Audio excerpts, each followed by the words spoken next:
be sure and tell them Large Marge sent ya.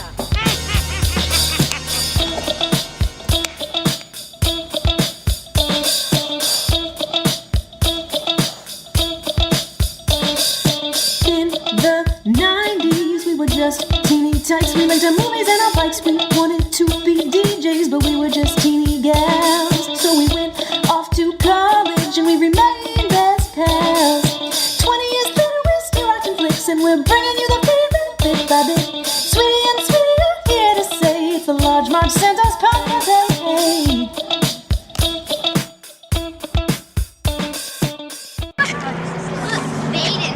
Boyfriend. He is not my boyfriend. I bet you kissed him on the lips. Do you think I kissed that ugly old thing? Yeah, anyway. Come on, let's go. Judy's father owns the Bijou Theater, and we get to see all the movies we want for free. Maybe you can come sometime. Ew, don't invite her. She'll have to bring her boyfriend. Vada and Thomas sitting in a tree. Kissing. You know, Vada, you shouldn't let those girls upset you. I'm not upset. I will never play with those girls. I only surround myself with people who I find intellectually stimulating. Hey guys, welcome to the Large Marge Tennis Podcast, your favorite podcast where two sweetie sisters talk about movies that shaped their childhood. I'm Sweetie. And I'm Sweetie. Hey guys. Hey. What's up? Well, oh, you're asking me or you're asking them? Because I just have the guys. a few hey things. Guys, I'm out here right now. I have a few things that are up. Number one, I'm wearing a headband. Woo! Pretty cool. Number two, I just cried a lot. Woo! So I feel so a sad. little upset. Sometimes a good cry is like awesome. You know though. what? You know, not when it doesn't affect you when it's just sort of like a cathartic, like right. the And tear ducts get like washed out. And it's funny because yesterday I was like, I feel a little blocked up, and I like hadn't cried in a really long time. Oh, yeah. And so tonight I feel a release. Yeah. I feel good about it. And I feel like we're like, well, I guess some members of our family are real criers. Like I would say myself, Most of us. You, Dad, for sure. Mom isn't like During really movies, we all cry a lot. But just in general, like I find that crying is such a great way to like get stuff out. Mm-hmm. It's healthy. It's healthy. Yeah, and it's really so cathartic. And the That's reason why why we're talking about this is because we did pretty much the ultimate tearjerker for children's films. I would put this in a category of maybe like Homeward Bound: The Incredible Journey might be up My there. God. Yeah, but like kids movies, you know, they're not like really geared towards like tearjerkers and crying. And this movie stands out to me as one that like was so not like traumatizing in a bad way, but just like really affected me as a child because there's a very sad portion to it. And that movie is My Girl, My Girl, My Girl, talking about My Girl, My Girl. Ooh. Sweet Temptations right here, coming at you. We can be a girl band called the Sweeties. Just the Sweeties, I think, is short and to the point. But yeah, My Girl, 1991, you guys, starring Anna Chomsky. Anna Chomsky. Unfortunate last name. Yeah. Much like her character in the movie. Yes. Vada Sultenfuss. Sultenfuss. Great last name, though. Vada Sultenfuss? I'm sorry. There is also a little boy you may have heard of named Macaulay Culkin. And this is like between Uncle Buck and Home Alone for Macaulay, right? Like, I forget where like The Good Son fits in or another one where he was like a little kid with glasses. I can't remember what I'm thinking. But yeah, this was like before his like blow up as Kevin McAllister. So he's still like just sweet little like cherub angel. Although he looks so much older in the casket, unfortunately, because without his glasses, didn't he seem so much older? Like I bet he was. He did look like Home Alone Kevin McAllister in that moment, except with bee stings on his face. It's really sad. But yeah, so that's that. Yep. And then also Dan Aykroyd in a fabulous dramatic turn, I think. Well, he was in Driving Miss Daisy before this. What? That's why he got this role, because they wanted to give it to I'm going to make a to very Chevy Chase. embarrassing Chevy confession Chase. here. Chevy Chase. I've never seen Driving Miss Daisy. Yeah, I know. Root I and told toot and scootin', scootin', rootin'. I only know that from The Holiday, but like I've never seen that, so I should it's really see that, good. huh? Yeah. It's just like a real sweet moment at the end when Morgan the tangy. Freeman feeds her pie. I just can't handle it. Okay, love so old they people wanted to give Harry Sultenfuss's role to Chevy Chase, and they were barf like, in "I my don't hat." think he can do the dramatic stuff." So they're like, "How about Dan Aykroyd? He was just in Driving Miss Daisy," and they're like, "Yeah, we'll do that." So that's why he got it. I feel like, and you know, this is like comedians often make like that switch, right? Very successfully. I mean, Jim Carrey, Bill Actually, Murray, I think harder to go Yes, from dramatic yes, to comedy yes. without the experience. but either Chevy Chase has just never been given that chance, I think that's or it. I've not seen him in something where it is like a dramatic turn. I'm not. If anyone else is like knows of a good drama that yeah, Chevy Chase is in, Chevy. Remember that discussion? I think it's Chevy. It's Chevy. It's Yeah. not like the car. I know, and I messed it up several already. Do you know that there's twice. an area outside of DC that is called Chevy Chase? Isn't that what he named himself after? Yeah, I it's think not so. his real name. right? His real name is something like dumbass stupid. It's like I don't know. We'll look it up. Anyway, So Also, don't forget the lovely Jamie Lee Curtis, who Sweetie here said great role for her. great role. She's so good. Yeah, she's really great. She I is. I love teared up, Shelley. especially in that scene at the end. Shelley rocks really my great, world. really She's great. so cool. Yeah.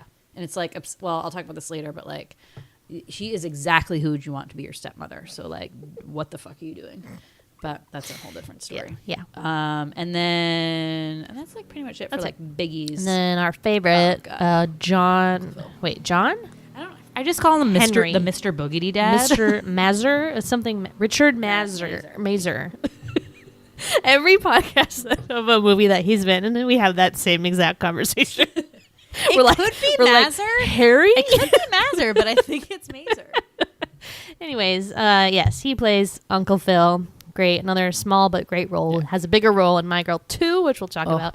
good But that's the cast. So we're going to talk about this. It's going to get a little deep. Yeah. It's going to get a little intimate, maybe a little dark. Yeah. Get your some tissues. tissues. You chug your wine Yeah. right before the really sad part like we did, and you'll be okay. You'll be fine. You'll be fine. Yeah. All right, sweetie. It's time for the sweet synopsis. Yeah.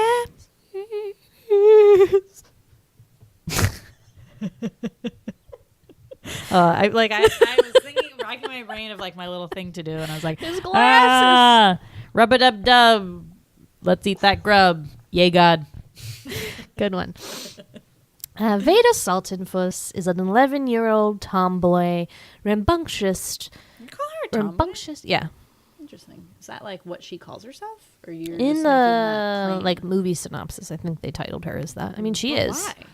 'Cause she's- She hangs around with Thomas J. She like plays on trees, goes fishing. It's just like this was the early 70s, so I'm just hoping that nomenclature yes, comes I out know, of I circulation know. soon. Just I because you know. plant I a regret tree it. doesn't mean you're a I fucking regret it, tomboy. but it's Okay. just stuck in my head. I mean, was I a tomboy? Because like I did all no, that shit. no, you did ballet. But I also did that stuff. Maybe I was just a child. Sorry. You guys, it's only because nobody wanted to admit back then that tomboy really just meant lesbian, and people were upset about it. I'm Wait, just kidding. I'm just what? kidding. It was a joke, and it didn't work. It didn't land. All right. Crickets. I'll edit that out. So Vada Sultenfuss, 11 years old, in the idyllic town somewhere in Pennsylvania.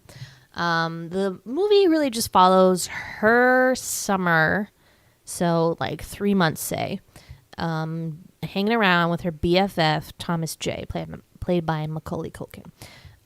What's unusual about Vada Sultenfuss is that she lives in a funeral home, or a funeral parlor, as they like to call it. So she has a very strange kind of outlook on death, life and death, I would say. Yeah. Paired with the fact that she lost her mom. Her mom died in childbirth, so she never got to meet her mother, and was raised by her dad, who is the owner of the funeral home, and then her grandmother. So she has sort of like an interesting upbringing. Mm-hmm. Yes. So one day, this camper pulls up. A lady by the name of Shelley knocks at the door and is here for a job to apply makeup to dead people. So she gets the job and quickly kind of starts falling in love for Harry Sultenfuss, which is questionable at best. I think Harry's a great person. And I think there's a moment where like you see, I think it's when he's playing the tuba to Grandma Moo is when she starts falling for him, which I get. I totally would too. Yeah, it's fine. But like, I just need him to do something about his like dad bod. It's just like, it's like a potato sack body. It's not real good. bad. And like in a very unfortunate choice of straw fedoras, I'm just going to say, did not work for me, Harry. Like, what the fuck were you thinking? It's like his cool person hat too. He's like, I'm going to go to the grocery store and put on this sweet straw fedora.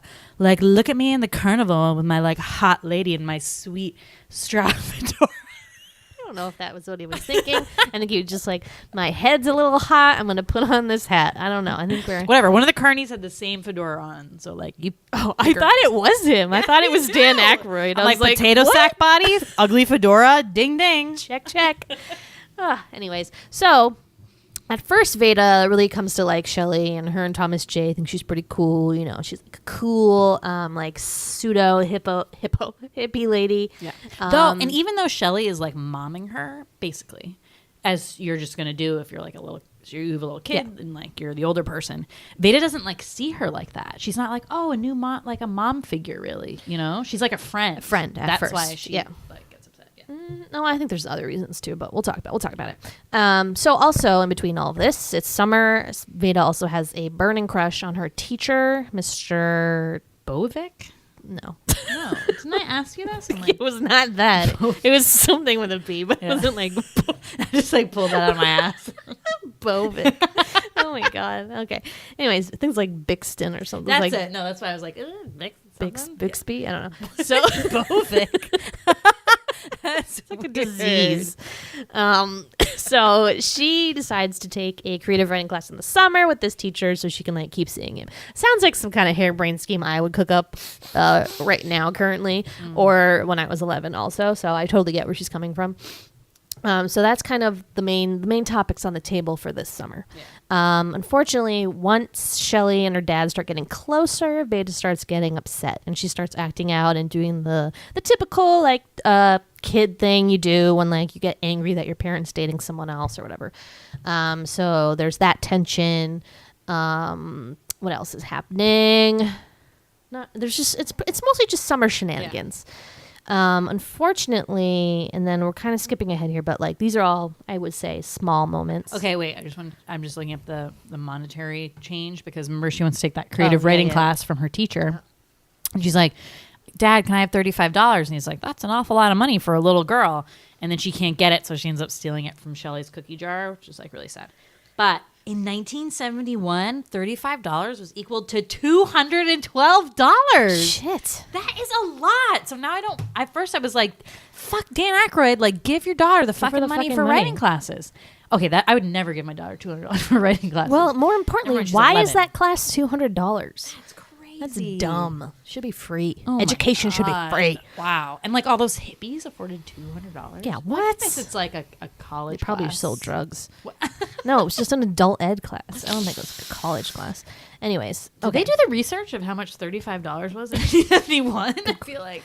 Good question. Whoa. We'll ask. Okay, so all these moments are happening, and then towards the end of the summer, her dad and Shelley get engaged, which seems pretty fast to us, but like Had whatever. Been a couple weeks. They were in love. Whatever, they're cute. We'll let it slide. Vada gets her period, and then Shelley is like very nice to her and explains things to her, and I think Vada like accepts her after that. She's like, okay, you cool. And then unfortunately, Thomas J has a run-in with a beehive. Yeah. So Thomas J is allergic to everything. He's one of those little kids who has a nut allergy, a chocolate allergy. Never heard of that. A bee allergy, unfortunately. So, but this is, I guess, pre-EpiPen time, and not that I don't think it would have helped anyway. Right. I just think there were so many, like they swarmed him, and I don't know how you can. But he goes. So they had been playing in the woods, and Vada had lost her mood ring. And she loves this mood ring. She always wears. It always shows black, so they're convinced it's broken. But she loves it. I don't know if it was her mom. Was it her mom's or something? They don't I ever don't know. They explain. never said. But Thomas J is like, I don't know. They have the most like sweet little friendship because it's not like they have a crush on each other. There's no like they're true friends. And he just thinks she is like the greatest thing ever. And and she really did too, but she didn't really like show it because that was her personality to like really never show Be to mean to people him. that she thought that they were great, other than like the crush she had on that teacher. But people who are close to her, I feel like she's just one of those people who doesn't treat people who are like that close to her very nicely. That's just her personality. As I'm like psychoanalyzing Vada Sultenfuss. Like that boy that threw gum in your hair at the baseball game who you said liked you. Yeah. Yeah. Good one. Good memory. Anyway, but Thomas J is like devoted to her. So she's like, oh crap, like I lost my mood ring when we were playing in the woods the other day. And so he like wants to surprise her. So he goes to the woods to try to find it. And he finds it. Unfortunately, a couple minutes before, decided to kick a bee's nest, which he thought was like. Well, that was the time before. Remember, not they like full went of to bees. they went in that spot in the woods before, and Right. So that's he when thought she there that's were no when she bees in lost there. it. Yeah. She thought there were no bees in there, or he thought there were no bees in there, so that's why he kicked it. But like, you know, never kick a hornet's nest. Isn't that a saying? I'm pretty sure. Don't poke Because the bear. there might be a fucking bee in there and it might sting you. Or a swarm. Is the deal. Yeah. So anyway, poor Thomas J with his bee allergy gets stung multiple times and unfortunately dies. fucking dies. It's really fucking sad. And then Harry has to tell Vada. It's very upsetting. She doesn't come out of her room for a couple days. They have the funeral at the funeral parlor because obviously they have to. And It's the one funeral. yeah, I assume. And Vada like makes her way downstairs while the service is happening, and then she like goes up to the casket and like it's a very upsetting scene that I'm sure we'll talk about later. And then a couple things happen. She finds out her teacher's engaged. So that upsets her. Her world is coming down. It's all crashing down. But she gets through it, and she comes back home, and she has a nice little talk with Shelley, or does her dad talk to her? And her dad. And her Harry. dad does. Her dad. Okay. And then She's like, did I kill my mom? Yeah. And then things are all right, and she's got a new friend, Judy, and things are okay. Yeah. Life goes on, and that's basically it. On. It's like I said, it's not like Opla da. Life goes on. Oh, like I said, in the tree. It's not heavy on plot. Really isn't. Specific points. I think it's just like it's like a summer snapshot. A snapshot of this summer Coming of age. in the life of Vada, Yeah, coming of age, et cetera, et cetera. So obviously it's not Because she really totally deals a with plot all these heavy. like big life things. Yeah, it's pretty really a impressive. lot for 3 months. Yeah, it really is. So good for her. For Good for you. like Vada going back to school. Sultenfuss. Like whoa, like my life is so different than it was in June. Like right, like hey, my dad's engaged. My best friend died. I got my period. Like so much shit. Oh my god. And she's 11. Okay, how are you? What is know. that? 6th grade? 6th grade? Yeah, probably. Wow, going and into like 6th grade is like a or whole 5th nother grade. big like to do. Damn it, Vada. I'm stressed out already. Yeah, Hope you made it. But so this movie is like super freaking sweet. It's like the sweetest thing So you've ever good. seen. It's so good. It's just fundamentally, I guess, a kids movie, but not really. I don't. No, it is not. I mean, it's one you could definitely show your kids from the sense that it's about children. Obviously, like very heavy themes, but like for me, I saw this when I was very young, and it was really a very first like kind of sad movie I saw. Like really, that was about death. That really was large. It's okay. It's more about life. Obviously, that is like the and eventual thesis of the film, but is introduced like through death, right? And like some very sad things like happening. It's super funny and like entertaining, so that is like weaved in there. And so then when the really sad thing happens in the end, it's not like it's not expected, because you're like, okay, this is about like a funeral home. There's clearly like all these like foreshadows to like a lot of death themes, because they always say, and like Shelley's big complaint is like Vada doesn't really get death. Like Vada constantly thinks she's dying. She always goes to her doctor. She would maybe say she's like a hypochondriac.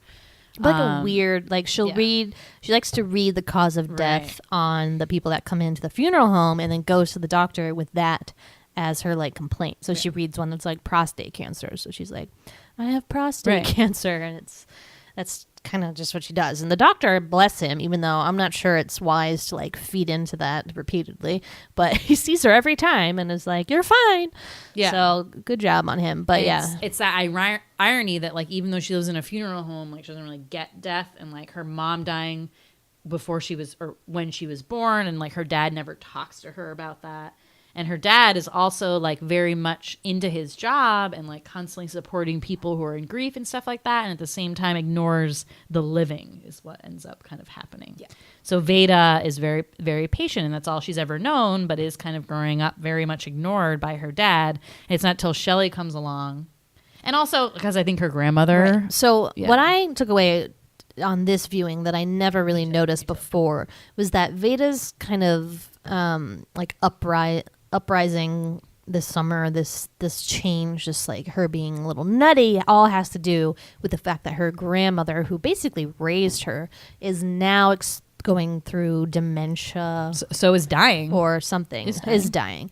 But she's not really there. She's kind of in this foggy place all the time. And I don't think anyone ever talked to Vada about that. Like, that was basically her mother figure. And now she's just dying. And the person who gave her the most love and attention. Right. And that's so upsetting. And like, I don't know why I never noticed that. Like, she really loved her grandma so much. But like, there's so many sweet little scenes where she just goes into her grandma's room and like hugs her, like tries to talk to her. And it's very upsetting. Well, I feel like when you're little and you're watching this, like the grandmother is a slightly like bit of comedy to it, right? Because she like, and it is great. The grandmother character is amazing because she's basically like a vegetable for most of the movie, except these random parts where she breaks into these like old show tunes, and it's amazing. You'll be great. You'll be swell. La la la la la. Here, start now.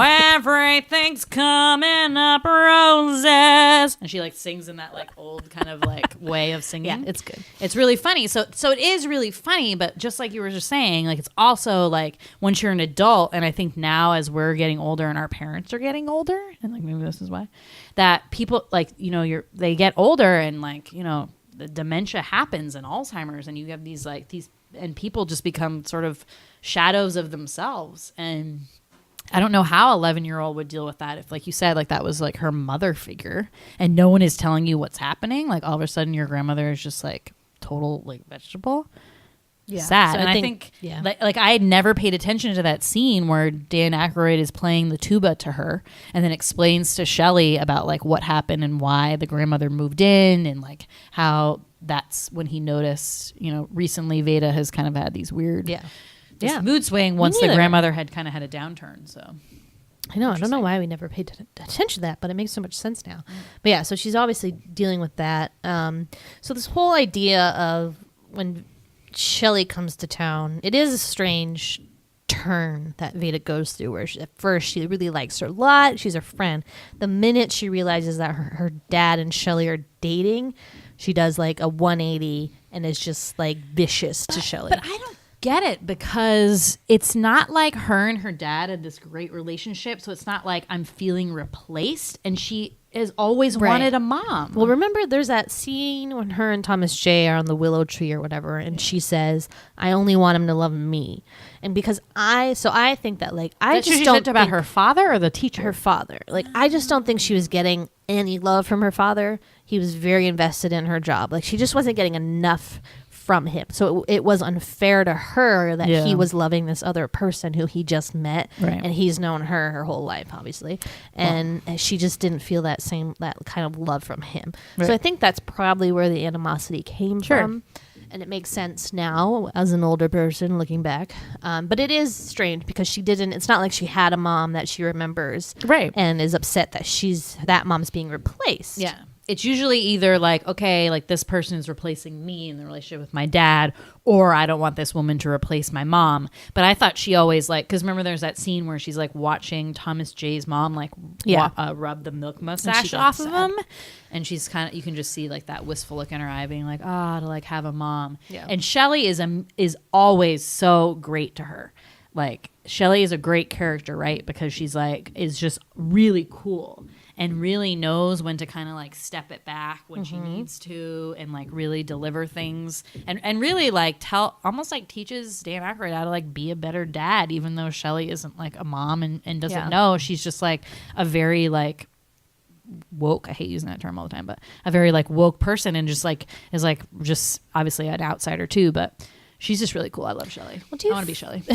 Do you feel that Harry should be placed in the bad dads club? I mean, sympathetic bad dad, because there's a reason there. Obviously, like, I mean, talk about tremendous grief. Like you get married and your wife, you get pregnant and you're all excited to have this baby, and then your wife dies, and like your whole life, like literally the bottom drops out from under it. He had to raise a little baby, didn't know like anything about that in the 60s. I mean, poor fella, and just like poured his life into work. So I don't necessarily blame him, but you do have to like obviously be aware, like, okay, I have this kid, and like she's super scrappy and awesome, but like she needs help. But it's just sad. And there's a scene in the very beginning where she's trying to tell her dad about her day, and he's just not really paying attention. He's absorbed in his work, and then his assistant is like more of a father figure to her than he is, and it's sad. And you're like, Carrie, come on, snap out of it, dude, get a grip. So those are all very deep, dark themes. So let's, the deepest we're gonna get. So let's go on the lighter side now and talk about favorite parts. Woohoo! You go. Okay, so just in general, and for a general like overlook of this whole film. So takes place in 1972. I think the 70s for me is like a decade I'm like, I want to live in. I want to have lived in, right? Like either the 20s or the 70s. Seemed like a cool party time. Like not a lot was going on. You're like kind of post-wars. Okay, so the 70s was Vietnam, so that's like not true at all. Wait a minute. But like in general, like, it just seemed like a really good time. However, I was like just watching The Deuce, which was that new show on HBO, and it was New York City in the 70s. Okay, fucking terrifying. So I do not want to live in New York City in the 70s, even though it's probably where all the fun parties were. But maybe the 70s in the suburbs would be okay. I mean, it is very, like, that town is so sweet. It really is. And I just love, like, when they have a few scenes in, like, the town, Main Street kind of area. And I love it. And it's just so... It was kind of... Wait, was Sandlot 60s? Yeah. Yeah, right? Yeah. I don't remember. It reminded me a little of the Sandlot town. Even and like Probably weirdly, one of the Sandlot little kids, one of the kids that plays the twins brothers, is in the beginning of this. So that's like Patrick. And I think that it was made around the same time. Yeah. So 70s, awesome. What was your favorite part? My favorite part. So I mean, I just wrote down one scene that wasn't like, we're not doing super sads, right? Favorite parts, like parts you loved. Okay. You found very funny, the usual, the gist, the good scenes. Okay, I'm going to go with, well, I don't want to steal one that you have. It's all right. It can be both of ours. Well, we can both talk about it. Well, I do love that part where she puts makeup on Vada. That always stood out for me as a little girl and a lover of lipstick. So she sees Shelley putting on lipstick and is like, oh, Shelley, are you going out? And Shelley's like, oh, no. Like, I just, a girl's got to look her best. I love that phrase. That's a phrase that Sweetie has adopted in her everyday vernacular. As I'm like putting on my bright pink lipstick in the mirror. I love lipstick. I think it's so fun. And she's like, doesn't Vada is like, that doesn't look good or something, or like, does that Thomas J. No, doesn't she say something? And she's like, that doesn't look good, or that doesn't look natural or something like that. I don't know. And Shelley's like, have you ever worn any? Because like, I'm sorry, people. Okay, I totally appreciate if you do not want to wear lipstick. It's totally fine. Like, I love the no makeup movement. It's amazing. Like, if you have great skin and like awesome features, like fucking don't wear makeup. You don't need to. Awesome. But I'm telling you, when people wear lipstick, it like immediately makes their face just like. And it doesn't need to be bright red. It just a little gloss. Something. It's so fun. Like, I'm just gonna say, I'm recommending lipstick to everybody. Just like Shelley said, just try it out. Just try it. But like sometimes I look at women, and this is terrible, and I feel like such a bad feminist for saying this. But sometimes when I see a woman who's just like super washed out, I'm just like, put some foundation on. Like, I just want to kill you. A little mascara or something. Like, I know it's just like, oh yes, we're just doing it. You're not doing it for men, and it's not like this thing. Like, sometimes you just want to look good. You're going to work, put on a little something. I don't care, whatever. Guys can do it too. Here's my thing with makeup. Use the tools. Use the tools that you have. If you like, they're there for you. If you want to just like look just tiny bit better. And that's our opinion on makeup. Done. Feminist manifesto. Anyway, so it's a great scene because she like helps. She puts on lipstick on Vada and blue eyeshadow, and then Vada goes out onto the porch and does this like this. So the music changes and it's like this like sultry sort of like little number, and she does the most adorable what she thinks is like a very sexy walk to Thomas J. And then is on the step and like leans forward and puts her head on her hands. It's the most adorable. It's like literally like I hope that was Anna Chlumsky's audition tape or whatever, or part of her audition, because she like nailed it in that. It was so funny. Good. And Thomas J's like, "Did you bite? Is your lip bleeding?" And she's like, "No." And she's like, "What's on your eyes?" And then she's like, "Girls can never wear enough eyeshadow," which is totally not true false. Ooh, you can definitely wear too much eyeshadow, but it's adorable, and I love that scene. It was a really good scene. So my favorite scenes, and I think that these are the high, like at the high peak of the comedic scenes in this movie, are when Vada is anti-Shelley in her like anti-Shelley moment. So there's two scenes that stick out to me in this moment. The first is when they're at the grocery store. She's having a nice time. She's like finally away from the funeral parlor, grocery shopping with her dad, having good like father-daughter bonding time. And then, of course, Shelley like pulls up and is like, "Oh, you guys shop here too?" Like, obviously, is the only one fucking one grocery store. And so then her dad like takes Shelley's cart and like wheels it for her and leaves Vada alone with like the giant cart with the barbecue like stuff. Total shade. I was like, that sucks. Yeah. So then Vada like hey, take care of the cart, 11-year-old. Have fun. I'm gonna go flirt with this girl. Bye. So Vada like starts just like throwing cans in the cart, and she just like takes them off the shelf, not even looking at them. It's just like staring down her dad and Shelley with like cans, like boom, boom, boom. She's so smart too, because she's like she grabs this giant can of prunes, like literally bigger than her whole body, and it's like, "Dad, you said you needed prunes, didn't you?" Like, she's so funny. And then throughout the movie, there's these narrations of Vada over voiceovers of the movie, and that part she tells a funny story about. She's like, "One time my Barbie and Ken like had a camper, but then they got annoying and only wanted to spend time in the camper together, so I wasn't really sad when they broke up." Shelley is a camper. It's it's hilarious. So that's my first favorite scene. And then my second one is when they go to the fair and Shelley really wants to ride the bumper cars and Harry doesn't want to, and Vada's like, "I'll ride the bumper cars with you," with like a sly smile on her face. It's really hard to tell when she's like being like a real bitch or just like she's a genius. Nice. She's a genius. So they get in the bumper cars and Vada just immediately goes for Shelley and like bumps into her like really hard every time. And at first Shelley's like, "Oh, ha, ha, ha, like this is fun." But then she like looks at Vada and is like, "Oh my God, like I think she wants to kill me." And she starts getting like a little nervous. And I love how their hair is like completely fucked up by the end. Like they both have ponytails in, and it's just like the hottest mess by the end. They're like ponytails have been like bumped out of their heads. Oh my God, bumper cars are hysterical. And so our favorite family video is this Florida video that we have. And there's this scene where our older sister Liz and our dad are in the bumper cars together. And then together our dad is driving. Liz and was then like our 5. grandmother, step grandmother, is that a thing? Was in another bumper car. And so it's the video is focused on them, but you also see this one little girl in the foreground who we do not know. And I would like, our goal in life will be to find this girl and track her down and be like, "Oh my God." So she's in the foreground and she's like just doing the thing in the bumper car where you just spin around in a circle. Because I guess, why do bumper cars do that? Because they're on that pole. Well, it's also how you do the wheel, right? So if you just you keep turning the wheel, you just spin in a circle. Okay. So you got to straighten out. That's just like a regular car. Right. So like little kids don't know that when they're in the bumper car. So you hear the little girl is just spinning like around in a circle. She's like, "Whoa, whoa." And you hear the like park attendant guy be like, "Turn the wheel, turn it the other way. Now the other way, turn it the other way." And then this like she didn't know how to straighten out, so she just kind of kept she's just turning so it. fucking confused, and she just turns around the whole time. And then this other little girl comes and crashes into her, and she starts spinning too. It's like a 5-car bumper car pileup. It's like insane. But that's always what that scene reminds me of. And I always would like to commend Vada on her bumper car skills. Yeah, she really knew how to commandeer that thing. She was good. I need to do bumper cars soon. Is that still like a let's carnival? Do it. Let's go to a carnival. Yeah, let's do it. Yes. I've done, I feel like, bumper boats more recently, which is really not as fun. Recently. I don't know if recently. If by recently you mean when you were 7. Sure.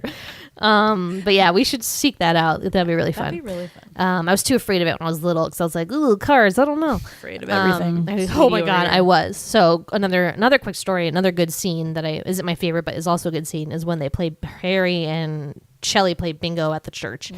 And it's just, and I just want to say that bingo is delightfully fun. I find it very fun. I always enjoyed playing it. Our grandmother had a little grandmother bingo set. so much of going to Grammys. We either like wash dishes for fun. We had this Smurf dish set, and my grandmother, as like a game, she'd be like, "Let's wash the dishes," and we would like wash the plastic plates. That was like an activity. Do you remember that? It was so exciting. Yes. Like adult chores were exciting. Yeah, and she also had this little bingo game with like these teeny little bingo like chips. You shake them in the bag, you pull them out. It was so much fun. But I loved playing that. I loved in Spanish class, we played Spanish bingo. That was fun. But I was always nervous playing bingo because I was afraid to like call out if you had bingo. Like that was like a stressful situation for me. And especially in this scene, it's like a giant hall of people playing bingo. And if you win, you have to shout it. So sometimes when you're riding the bus and you press the button, which says stop requested, and you're in the back of the bus driver decides not to pay attention to that and does not open the rear door. So most people say, back door, please. And it's like, I'm always like, good for you. Like, you take control of the situation. You said it. I can never fucking do that. Have you said it when you're waiting for the door, though? No. Oh, okay. Like, I panic and then run to the front. I love when other people do it for other people. I think that's like somebody's the coolest, done that for thing. me one time. I've only done it when I've been waiting there and it doesn't open. That's what I'm saying. Back door. I panic. Or I say rear door. I'm very old-fashioned. I just freak out and run to the front. Like I just have a thing about like yelling out loud on a quiet it is weird thing. Like it just stresses me out. I feel like I always have my headphones in though, so it's like I can't even hear what I'm saying. So I need to get over it. Yeah. But it's really liberating. But bingo is fun, and I like that scene because Vada, it's her dad and Shelley are about to kiss, and Vada like panics and then goes and like says in like an old man voice, like bingo. And then these old men get in a fight because they're like, who said bingo? And some old man's like, nobody said bingo. It came from outside. And this other guy's like, how do they have bingo if they're outside? And then these two old men get into like a fist fight. If I wasn't 90 years old, I would kick your ass. I'd clean your clock. Yeah, it's good. Instead of another good scene, yeah. So super good. So wait, another really memorable one. This is the main one I remember from as a kid. Not obviously the sad ones really stick out, but another this is kind of like a spooky one. Mm-hmm. So Vada, as we said, lives in a funeral home or a funeral parlor. So the way usually like those buildings work, so it's this giant house and the family lives upstairs, and then part of like the downstairs, and then like half of it is like the funeral where you would have wakes and stuff. And then the basement is where they do all the embalming and everything. So Vada has a thing that she will not go downstairs and look at the body. She's terrified. So she's totally fine like sleeping in the whole house where there's dead bodies like all the time, but like going down to look at the dead bodies, like no. Yeah, I don't really get that. I'd like to unpack that someday, but not today. So her basketball goes flying down the stairs, and she's like, okay, I'm going to be brave and like go down there and get it. So she goes down and gets it and is like running up the stairs. But during that time when she was down there, the door was wide open and Shelley saw it and was like, oh, like why is this door open? Weird. Okay, Shelley, just FYI, if there's a door open, you first yell, anybody down here? And then shut it. You don't just shut a door. You don't just shut a door. First rule of doors. Yes, right? Like, hello, someone is probably down there. And I don't know what the deal was with that one. It was a sticky door. It was a sticky door. Was it sticky? Yeah. Or, okay. Because I was like, what sticky door just like locks like that? Yeah. I don't know. Really weird. Anyway, so Vada gets stuck down there. And I always remember this as a kid because like, well, two things. I love that the way for her to feel like less panicked about it. So first she like is like, let me out. And then like drops the basketball, so that like goes. So she doesn't even care about the basketball anymore. Sits down, and like her favorite song at the time was "There She Goes, just a walking down the street, singing do a diddy diddy dum diddy do, snapping her fingers and something shuffling into the beat, something." Anyway, like goes on the stairway and puts her hands over her ears and just sings that as loud as she can to like block out the scariness of being like in the dark rooms with like, even though she was like up the stairs.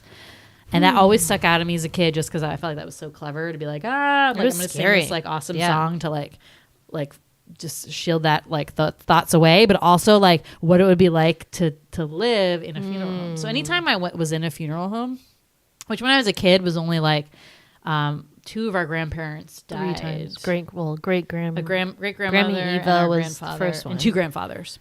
So under the age of 10, that was like the most funeral home experience we had. And whenever I went into funeral homes, all I could think of was my girl. And I'm like, oh my God, who lives here? Like, what is that like to live in a funeral home? Like, what is that? Well, it's just such a strange... When you're little, I don't know, there's just something about a dead body that is just very upsetting. And I remember that the first funeral I ever been to was our great-grandmother, Eva. Mm-hmm.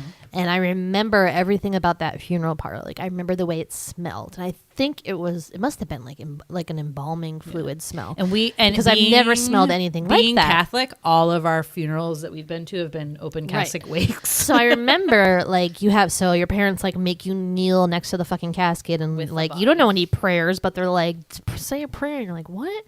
Mm-hmm. But, so you're looking at this dead body. And I just remember having, like, vivid panic that, like, she was going to come alive and, like, scare me.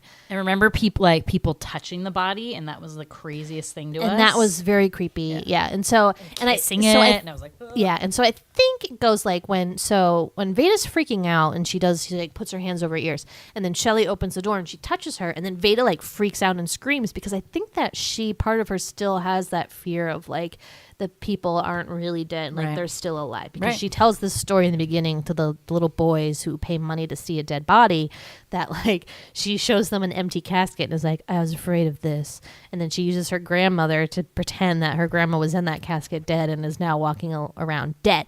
But I think part of her, like, I don't know, is still confused about something, because she's never been sat down at all by anyone and been like, hey, like, this is the deal here, this is what we do here. Like, I don't think she's ever clued into anything. And I'll say that, like, so like you said earlier, the theme of this movie is that life isn't just about death. Like, even though you live in a funeral parlor, your life should not revolve around death. It should keep revolving around life. Like, don't ignore the living, which is always the theme in shows and movies that revolve around funeral parlors. Right. So if you've ever seen 6 Feet Under, like the whole show's theme is essentially that same exact thing. It's really more about these people's lives. And I just find that to be a very powerful theme that is like a juxtaposition of this death and life thing that's very powerful. And I don't think I really came to accept that until maybe this viewing. I don't know. Like, I never, like, I always saw this movie as very kind of lighthearted, but sad. But I never really looked at it and was like, wow, this is some deep shit. Like, yeah. And I think, I just think of, like, once you start processing death as you get older. So I'll just say another, like, very real moment I'm going to say right now. So, like, when our dad died, I feel like that was the first time, obviously the first person that was like the closest to me that had died. And I always tell this to people now that I've had several friends who have lost dads or moms or very close family members, that it's about like reminding people that like life goes on and that life is worth living. Because when you see someone very close to you die, you get very hopeless and sad, and all that you think of is death, and that there's this hole in your life and that you're losing this person. But you have to remember that there's all these other people left who love you, and that stuff is going to keep going on. So that is like the one thing I say to everybody when they lose somebody. Like, you know, people just want to like give them fruit baskets and all this stuff, and I'm like, that doesn't matter. Like I remember when our dad died, people gave me like just that people like acknowledged that my dad died and were just wanted to talk to me about it, and that like they were interested and like just were present, like for me. That was like really got me through the whole thing, because I was like, okay, like this is a horrible sad moment in my life, but like look at all these people who are left over and who love me and care, and like it's awesome. Honestly, like we thought that we would be really sad and upset during the funeral and the wake and stuff, but like I feel like we were like the least upset out of anyone because we had already kind of went through a very heavy grieving process before that. But the wake was just, I found to be very cathartic in like all these people we hadn't seen in a long time, or we had never met who knew Dad, Yeah. and that And we it were was just very- and just saying the greatest things Yeah, about him, and it was I very like, nice. And I oh. just really enjoyed meeting everybody and like having that experience. And I'm sure not everybody's process was like that, Right. but it definitely encapsulates that whole idea of like life, not death. Like don't dwell on the death part of this, dwell on their life part. Right. So So they lived this great life. And I mean, obviously the sad thing about this movie is that Thomas J didn't really like have a very, very long life, but what he was there for, like, was a great friend, was a great and son. I think that like his life force kind of lives on in Vada because she does in this is the sequel become like a very wonderful person. And not to say that's because Thomas J died, but I think that gave her a certain amount of maturity that other kids probably didn't have. And she was very deep and creative before this happened. Right. But I think this really like sparked something in her and was like, whoa, like life is crazy and I'm gonna like experience it. So I mean, it's interesting because I don't know a lot of people who have that much death in their life as a little child, under like 15 or whatever, let's say. So she lost her mother, never really knew her, but still, and then her best friend. So like we were just saying, like, you know, like before our dad died, we had some grandparents that died, and we love them, and like that was like a different thing, but like, you know, they were older, and it was just their place in our life was obviously like a little bit different. But I don't know what that would be like to lose like a friend, your best little friend, your best little buddy in the world, and just like that. And that is and what how do you makes process that scene so upsetting. So there's like 3 like pinnacle tear-jerking moments in this movie. So the first is when Dan Aykroyd has to tell Vada that her friend has died. I think that is like such a good, I mean, he just does that so well. He does it like so gently and like is just very upset that he has to tell her this, and it's just so like, heartbreaking. The way it starts is he just is like comes in and you can tell like how you know, he's just trying to figure out kind of like how to approach this. And she's like feeding her fish. Yeah, and just so he kind of starts off idea. being like, what are you doing? And like, blah, blah, blah. And they're having like regular conversations. Then finally he's kind of like, okay, I have to do this. And like, you can just see him like struggling internally of like how to do this.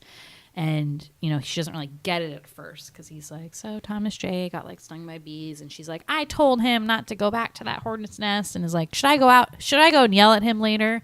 And this is the part that always gets me. He's like, honey, you can't. Oh no. Quick, chug that wine. Oh no, you don't have any left. Quick, get the bottle. Yeah, so like he does this like really sad, heartbreaking smile, and it's a very moving scene. And then when Vada finally realizes it, she has this like horrified look on her face that's just like so heartbreaking. So that's like a very upsetting thing, number one. And then you kind of like get over it a little bit, and you're like, all right, I'm good. And then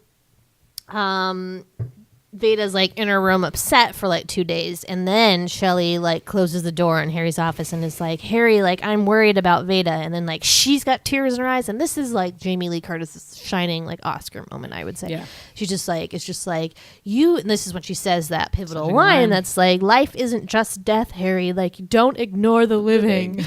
And it's just such a great scene. So I thought that was very upsetting, so I cried during that scene.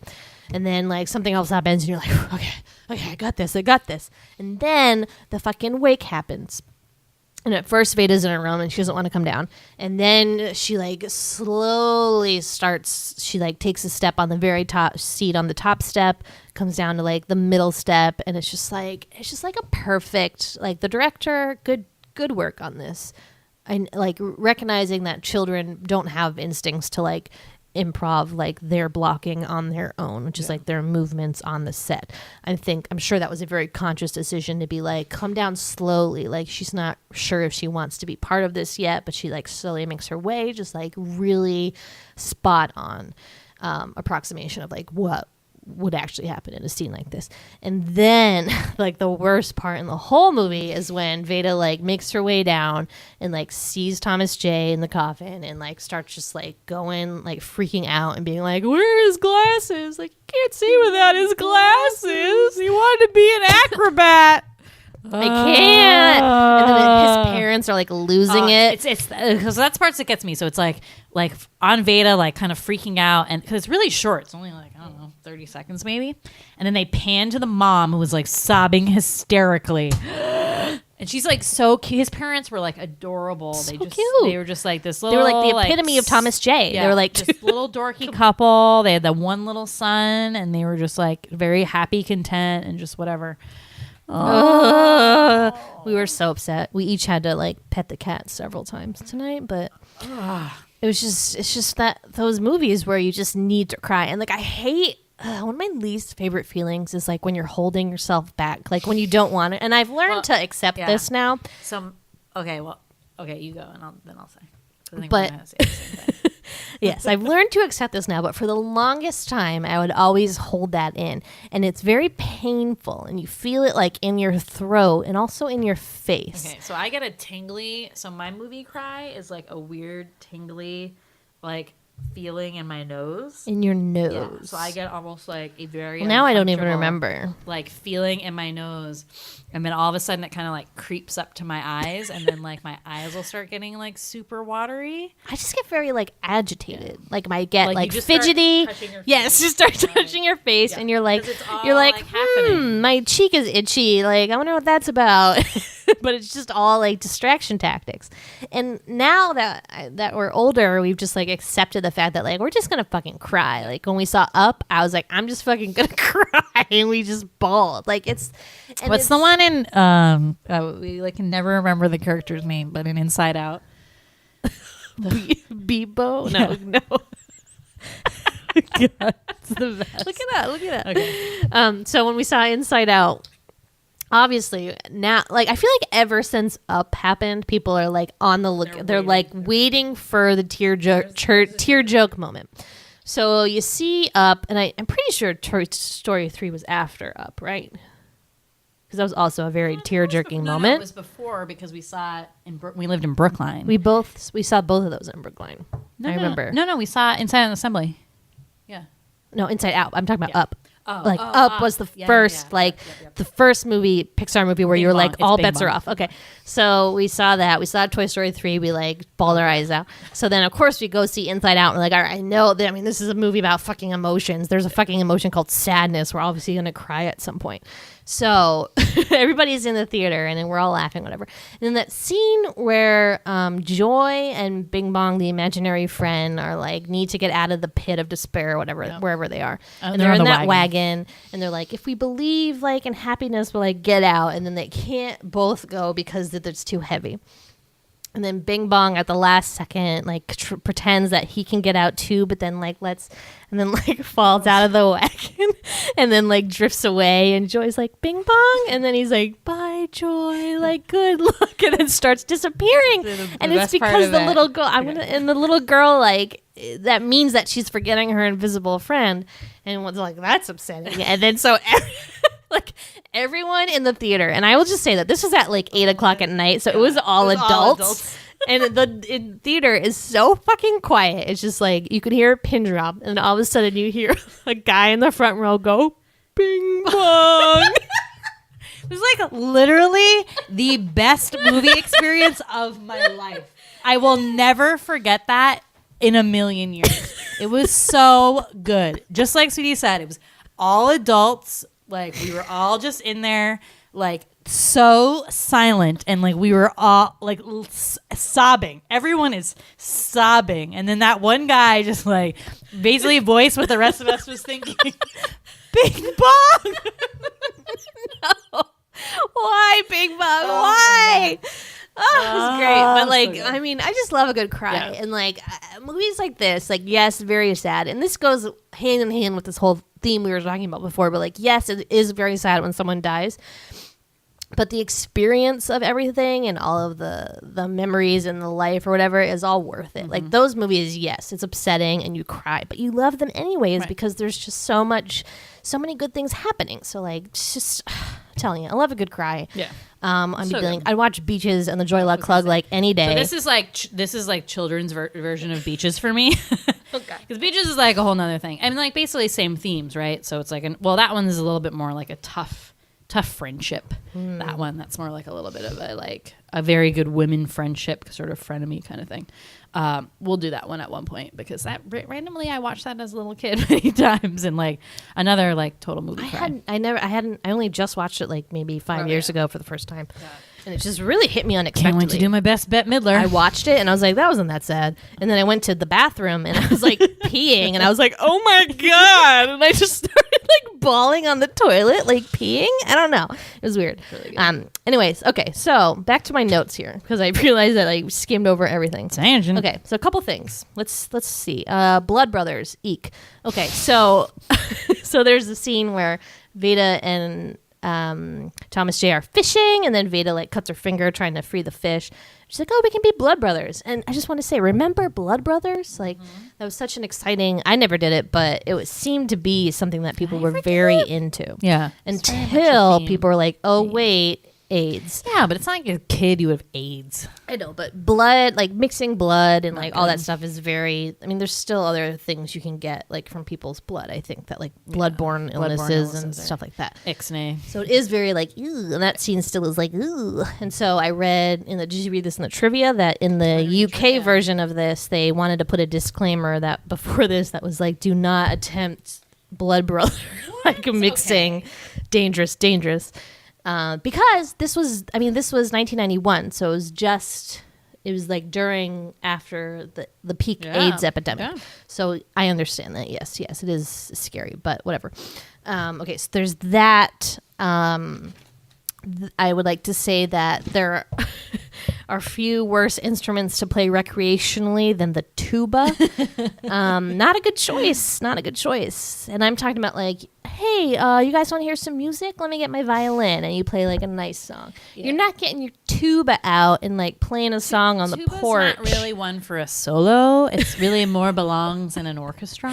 And it reminds or me a band, a marching band. So our father had a trumpet, and the same thing. Like you don't really like pull that out to like impress people. It's very loud. It's not a good instrument for that. So I think that's such a funny scene when Harry is like playing the tuba or anytime he plays the tuba. Like his neighbors must have hated him. They did it for the 4th of July, remember? Yeah, that and the grandmother scene. So real sweet. I feel like this movie influenced me for two things.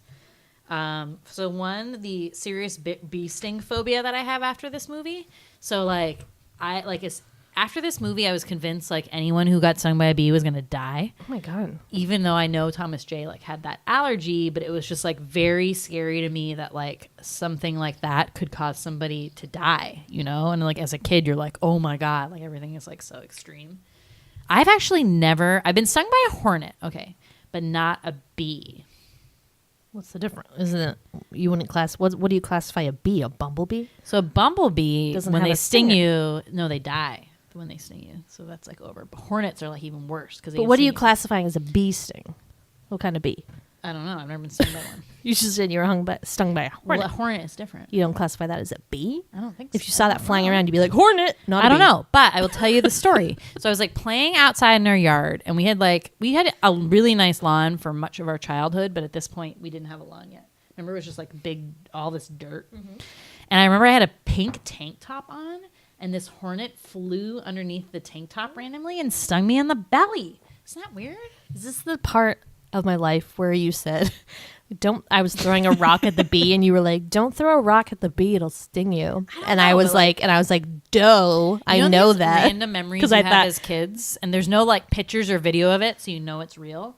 You're like, why would I have like known I had a pink tank top on? Right. It didn't happen. Because I remember getting stung by a bee also in that yard. Yeah. And I'm like, was that when you got stung by a bee? Right. And I was just like internalizing that.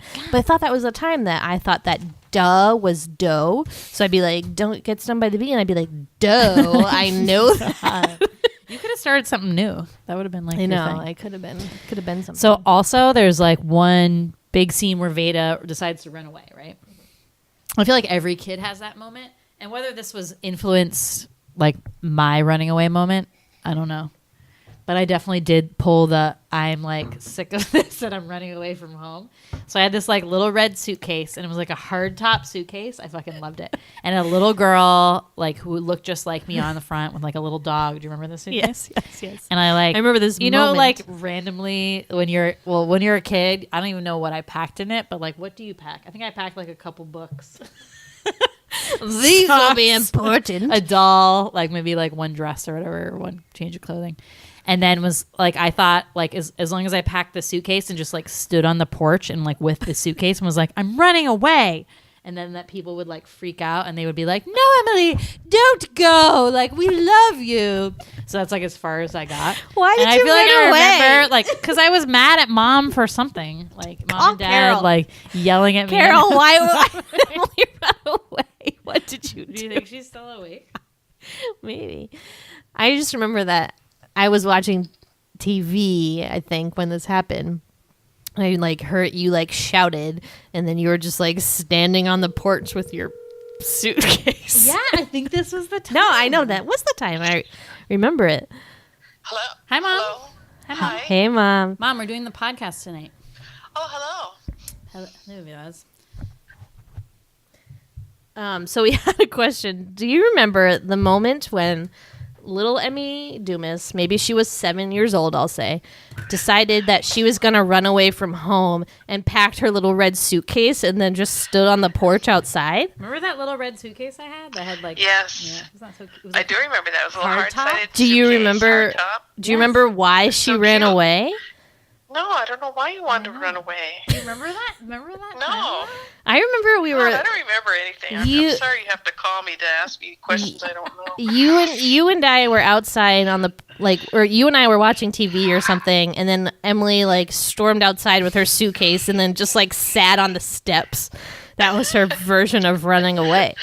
I just remember that. Change your mind. Yeah. Where were you going to go? I don't know. I just like had, and I told Andre, I was like, I think I put like a couple Beatrix Potter books in there, and like. Did you put any like a nightgown or something, or a pair of Maybe. shorts? And like, just there was What this time like. of year was this? I think it was spring or summer. I don't think it was like Oh. winter. Yeah, it wasn't winter. But I was like I hell love that bent. little.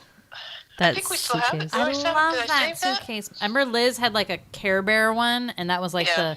the light one, but mine was that hardtop red one with the little like 30s girl who looked just like Yes. me, and she had her little dog with Yeah. her. I love that? suitcase. Where was that I from? don't know. I think I got you that, but I don't know. Oh, it's really sweet. I also have, this is a separate memory but similar, where remember Emily was really sick and she had like a fever, and then Yeah. we were also watching TV, and then we just heard the front door like open and close, and then we were like, what was that? And Emily was like sleepwalking and walked outside. Did? I remember Jeez. that. I think you're making up all No, these I remember No, that. no, I and think- Dad woke maybe- me up, yeah. and he's like, "Come inside." Maybe that was And me I and Dad. like, Me and "What?" Dad were watching TV, and we like heard the door like shut. And I had Emily a was very, very high fever, and I was sleeping in the basement. You're It was hallucinating. really cold. And I walked God. upstairs and went outside. No, but I came back in and I had passed out on the ground in front of the door inside. What? But like I got back in. Yeah. How old were you? I don't know. This was like middle school maybe. Yeah. Oh my God. Terrible. Mom, we watched My Girl tonight. Do you remember that one at all? Yeah, that was Macaulay Culkin. yeah, he Oh, dies. that was sad. Yeah, we already got real sad. We drank a cried- bottle we of cried a wine and bunch. cried. Yeah. So sad. We compared it to the children's version of Beaches. Well, there's just like this I guess so, very yeah. sad that little girl, death. That little girl, when I think of her, it reminds me of Haley Yes. Nickerson. Yes, and sometimes I call Haley Vada Sultenfuss, and that's why. I'm glad other people think The way that too. her mannerisms or something is just Yeah. very cute.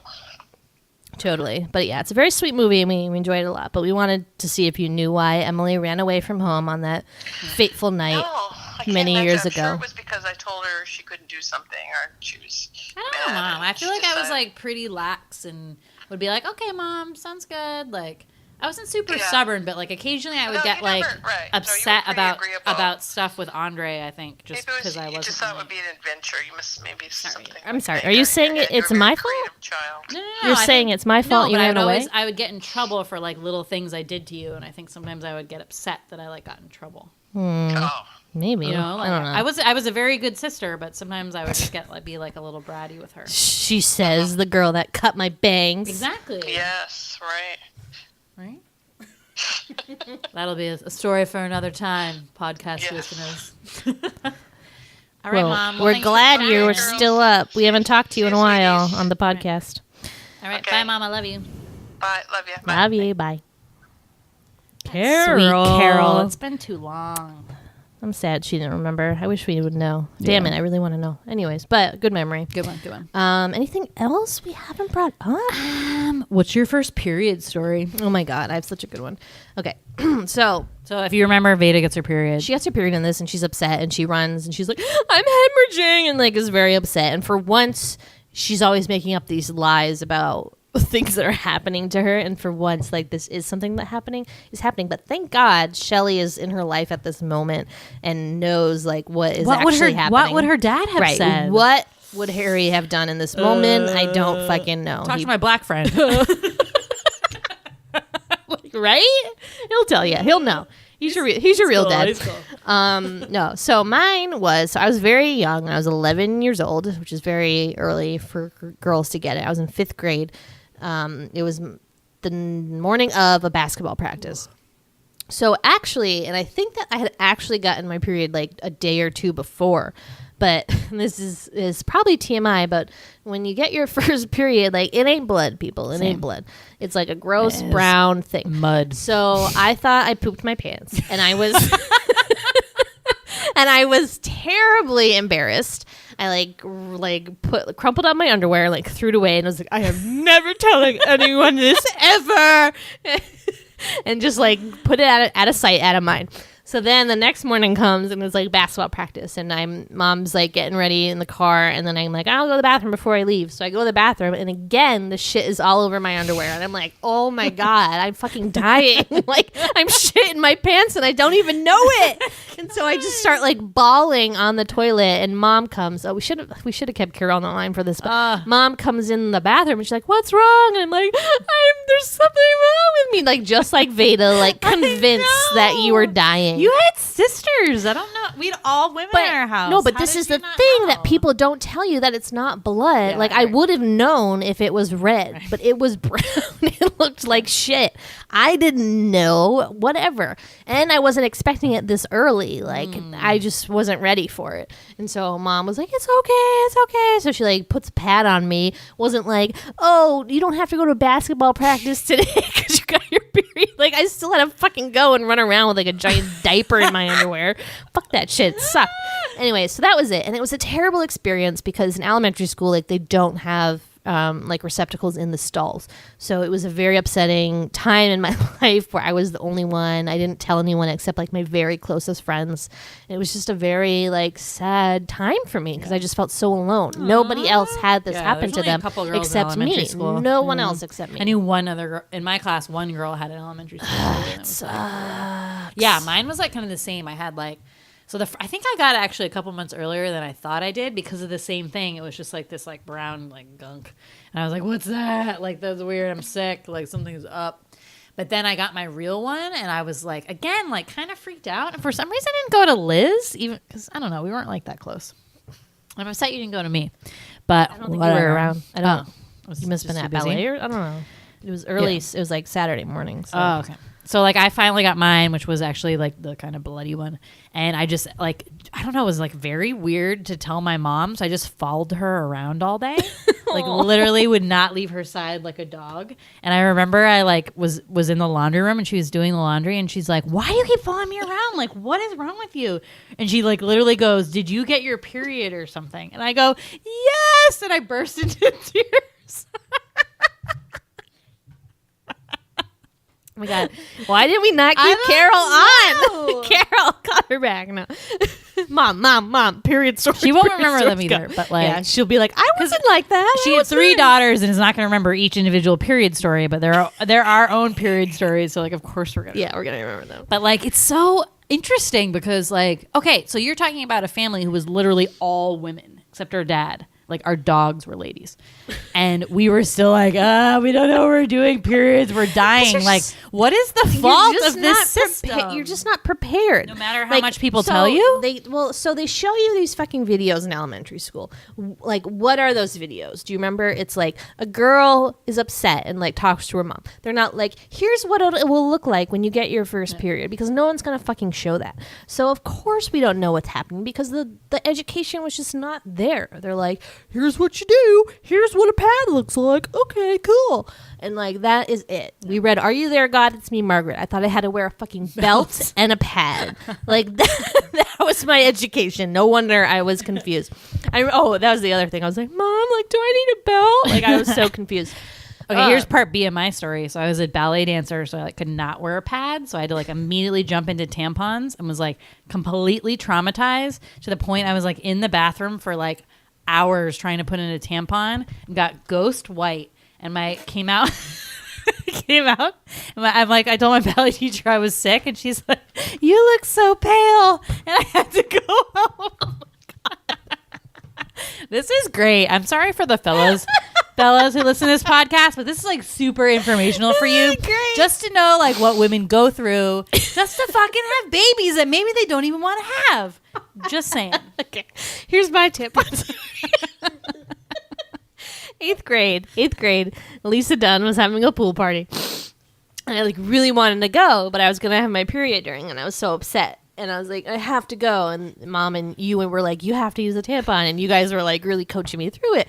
So I'd like go upstairs and try to do it. And I just could not fucking do it. And I came downstairs and I was so upset. And I was like, I can't do it. Like, I just won't work. And Mom was like, you can do it. Like, haven't you ever stuck your finger up there? And I was in 8th grade. I was like, what? No. Like, what are you talking about? Even though like I had Mom. Like obviously done that, but not in that way. Like I had a different method, but I didn't know what she was talking about because I just didn't know that was a thing that girls did. And it was like very shocking to me. And like, luckily, finally I figured it out, obviously. But man, what a scary time. Yeah. Just if you girls are trying out tampons for the first time, you're going to get it. Trust me. Like soon it'll be like literally brushing your teeth. It's like nothing. It'll be so easy. So keep trying. Just keep swimming. Just this keep is the swimming. Best conversation I've ever had. So good. I feel very liberated right now. Happy that we're having Me too. This talk with you guys. This might be like our longest podcast ever. No, about periods. No, I looked. We've never gone over an hour and 15 minutes. Okay, so we're at an hour and 9. Much done, I think. Yeah, we are. We're just talking about periods. Yeah. So. It was gonna happen. I fucking love that scene. No, but like that's what's great about these movies, and I can't wait. Can you think of any other coming of age movies where like the girl gets her period like in this way? Not even in Now and Then. This was one set in the 70s. Like good for them. So yeah. Why do you think they sent it? Well, okay, it was a book. That's why they said. Yeah. So this is based on a book called I Am Jaundiced or something, because the first line of the movie, Vada says that. I was born jaundiced. That's what the book is called. I'm gonna read the book. Yeah, let's read it. So, Sweetie Book Club, everybody read it. Yeah. So I think that's why they did like the voiceover. Okay. The very first scene, she's actually like breaking the fourth wall and is looking directly at the audience, which we noticed they don't do ever again. It's like the first season of Sex, or the first episode of Sex in the City. Yeah, where she you're like, to the camera why is she looking at us? This is fucking weird. But they never do it again. But then they continue with the voiceovers, and I think it's because they had these lines from the book, which are very sweet, and it really gets you inside Vada's head, so I understand it.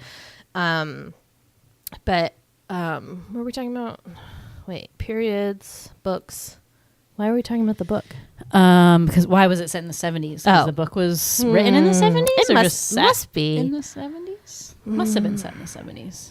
Must have been like the author, probably semi-autobiographical or memoir sort of for the author. Yeah, maybe they just wanted to like capture that sweet like American pie time. Just like it's called I Am Jaundiced. I think so. Or that's what they. Okay, so I read this. I'm sorry, I'm the one spouting off the trivia this time. Mm-hmm. But so the original title of the movie was going to be I Was Born Jaundiced or whatever. And the producers were like, we can't have that. Like that is not a name. You name a movie that people will want to see. So the crew put together the producer put together a contest where the person who came up with the best title for the movie won $500. And so everybody was putting recommendations in, and because it was about a funeral parlor, people were saying morning glory or morning flowers, all funeral related shit. And finally, the producer came up with My Girl. So that's why they did it. And bonus, they can use the Temptations' My Girl song. Yeah. So that's great. So we didn't get to talk about the sequel, but this is one of the rare sequels that I love almost as much as the first one. So the second My Girl, Vada goes to California to find out more about her mother, whom she really doesn't know a whole lot about. And over the course of that movie, you find out that Harry didn't really know a ton about her either, because he also had a very quick romance with her mother, and they met and then got kind of married kind of quickly, and then she got pregnant quickly. So really, it's sad, but he doesn't know a ton about her. She goes on this great journey, adventure in California, talking to all these people that knew her mother, and it's wonderful. And then the pivotal moment is when she meets this guy who had been dating her mom for a while, and she actually thinks it's her father for a little while, but he tells her no, it wasn't me. It wasn't me. Your dad is your dad. And then he shows her this video, which is just so special to have. And we have home videos of our dad, so I know how special this is, but he shows her this video where her mom fucking sings that song, the Smile song. Who sings that song originally? I forget. Tito Jackson, Jermaine Jackson, but it's just, and I just love that song so much. Oh, okay. So My Girl is actually based on a novel called Taste of Blackberries. Okay, so not at all like that. Interesting. All right. Because I was just doing all the jaundice stuff, and it didn't work. Okay. Well, we will read that for Sweetie Book Club.